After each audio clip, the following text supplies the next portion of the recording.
Hello, this is the test subject here, and I know it's been a while, but I figured I might as well just shout my official opinions on The Last of Us. And I know this is, again, long overdue, it's been a few years, but I mean, hey, I just finished it, so I figured I might as well just say my piece. So without further ado, let me just go right into my review of The Last of Us. Let's get this bitch fucking started! The beginning of the game starts as a standard start to a zombie movie, like a mom and dad is gone and single parent stuff, so on and so forth. You jump slowly into action and lose your daughter, the one thing to give you motivation. This makes him into the cold character he is. It has the classic hero trait of losing something to gain something. This situation also reminds you that stories like this happen all the time. A lot of parents can relate to this, knowing that it is sad losing a child, and again, realistic and relatable. This is probably one of the best starts to the game, and I could not see it any other way. Great! A fucking cliche shit family, a slow ass start, and now this? What is with you, Naughty Dog, and killing chicks? This bitch dies, this bitch dies, this bitch almost dies, like what the fuck? Just kill all the women, why don't you sexist assholes? After that intro, you generally have this very slow and pretty easygoing start to the tutorial of the game. The majority of the gameplay is what I like to say, quote-unquote, enriched classic gameplay. It can be a puzzle, then enemies, vice versa, or an entire section about exploring and collecting items. This works effectively, seeing how this would generally happen. You'd run into problems all the time, and then have times to reflect on it. This time is also good for developing backstory and more connections to Ellie. Oh my god, hurry the fuck up. I just don't want to walk around with fungus on my ass shooting locks and shit. Let's just grab a fucking Uber and fuck off to these bitch ass rebel shits. Once you meet Ellie, it's obvious that she's supposed to be the replacement of the daughter, even after 20 years. Except this time, she actually knows what she's doing. The main appeal of the game comes in where you have to team up and make sure that you survive together. Whether it's her doing stuff, him doing stuff, or both of you. This is something that hasn't entirely been mastered yet, and if anything, I'd say that this game did probably one of the best jobs ever in a video game to do. Oh great, I'm glad fucking Juno decided to join the party, now we can all get pregnant with fungus babies. Fuck! I fucking hate children! I should point out, one of my favorite things about Ellie is that you definitely don't have to worry about her in combat. There are minimal times where you have to actually worry about her in combat, and in those times, it's a little understandable why.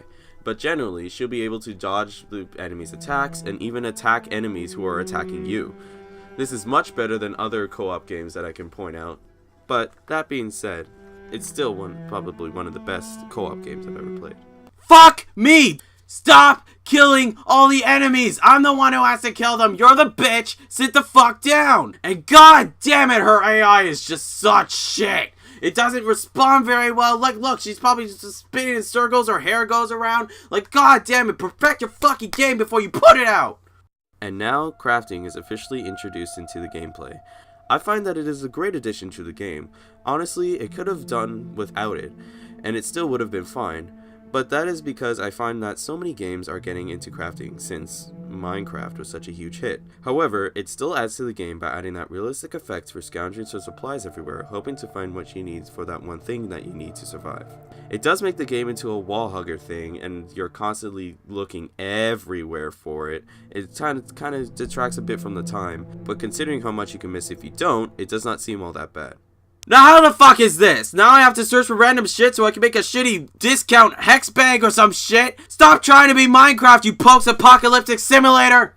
I usually don't talk about this because I'm not one to really go on about graphics, but I just have to say, this game is one of the most beautiful I've ever seen.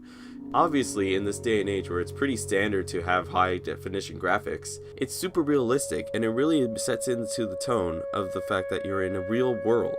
Or what is supposedly going to be the real world. Again, I'm not always one for looks. It's not how pretty it is that makes the game matter, it's the gameplay. But, again, I just had to point out how pretty it is. That is clearly a fucking picture they just put on the ground! Good job, you lazy assholes! I wanted the best fucking quality, and you failed to deliver! Overall, this game is one of the best I have ever played. I personally prefer ridiculous and what is seen as fantasy games, so playing an incredibly realistic game that both related to me and did so much everywhere else is astounding. It's not the freshest idea, because it's, again and in all, it's pretty much an escort mission game, but it definitely did it the right way, and knowing that there is a sequel and DLC for it really adds to an already great game. The DLC is definitely worth your time. It really adds backstory to Ellie, which is something that you actually don't really get too much of, and you kind of wish you had more. So the Left Behind DLC gives that perfect backstory to both of how Ellie got bitten and a bit more into her past. Fuck all of this! It's gray, it's boring, it's linear, and it tries too hard to be a video game! I have a better story! Just kill the bitch! Problem solved! So, I'm sorry, but I'm just going to steal an idea from another person I know, and not give this game a final score. Because to be honest, people just look at numbers instead of the full actual review. So I hope you can actually listen to my words and actually take my opinion into effect. Because honestly, that's what a review is. Just an opinion. You don't have to listen to it. And with that, thank you for listening, and I'll see you in the next video. 1 out of 10 for the lesbian DLC!